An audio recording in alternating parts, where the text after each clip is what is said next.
So welcome back to another class. This was the homework to, to find 5 examples of economic decisions that you made throughout the week. Would anybody like to begin to share theirs? I didn't make any economic decisions. Well, do you go to school?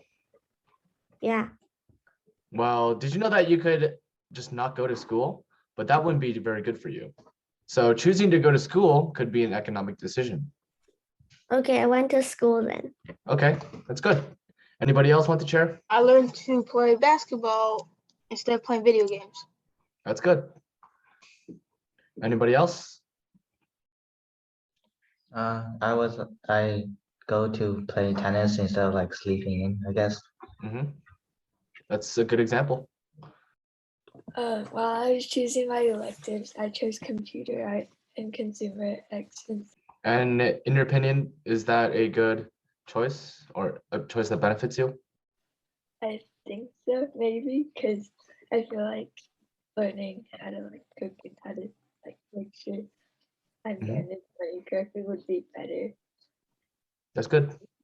Let's get into today's lesson. So the first topic is limited resources and unlimited wants. So the dilemma is everybody wants something, but there are not enough resources for everyone. So humanity is flawed and people are left out, but the free market system has done much more for humankind than anything else, like mercantilism down here in the bottom right, or feudalism in the bottom left. So let's talk about that. Everybody's heard of the times of the kings and queens, right? Yeah. Medieval times? Yes, the Dark Ages, basically. Yeah. So this was the system that they used back then. It's also called manorialism.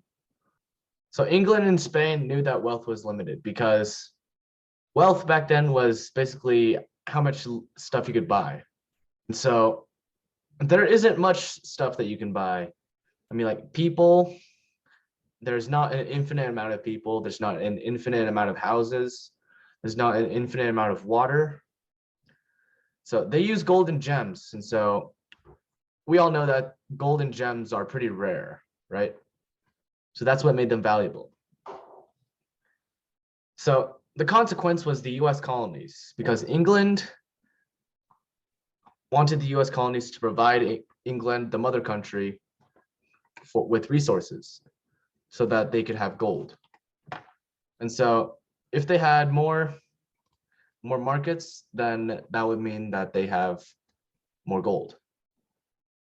So the consequence of mercantilism was actually the birth of the United States. And because the United States would not have been formed if England didn't want gold or lumber or chairs or whatever they could make out of that lumber. So there is no really other name for mercantilism. Here, capitalism. 1776, you can remember that by, it's the same year that America won its freedom. So has anybody heard of The Wealth of Nations or Adam Smith? The Wealth of Nations it's a very important book for capitalism because it challenged mercantilism and how mercantilism wasn't the most efficient cycle. So the most famous quote from that book is, "The butcher, the baker, and the brewer do not provide you your dinner out of benevolence. They provide it out of self-interest." So can anybody try to explain this quote for me? It's like the people provide you food not because they have to, it's because they want to. Why do they want to provide you food?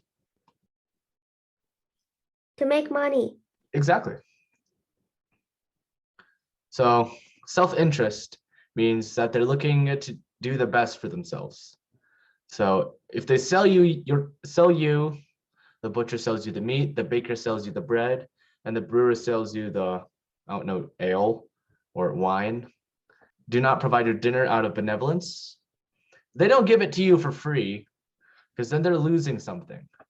And if so, they're losing something that they could use on themselves. So they provide it out of self-interest because if you buy it from them, they get money. And so they get money to do something else for themselves that could be better. This means that all humans are, in the long run, wanting to make themselves better. This is the invisible hand guiding people in the free market system. So the invisible hand is first mentioned inside this book. I heard that Adam Smith is the father of modern economics. Yes, he is. And it's mostly due to the book that he wrote, The Wealth of Nations.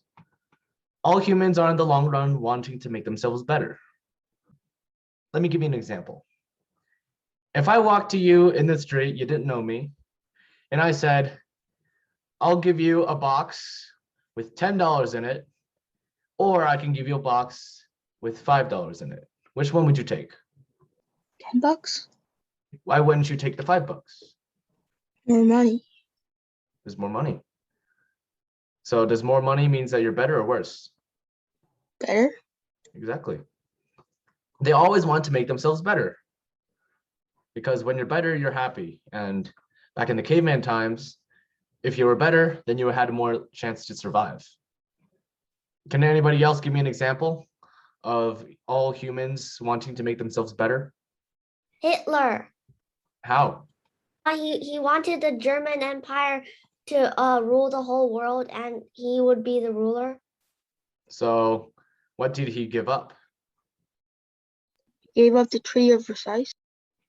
So do you think that made him better or worse? Germany was struggling. Worse. Well, he thought he would make himself better, but it made himself worse. Notice that I say wanting to make themselves better, not making themselves better, because all humans make mistakes.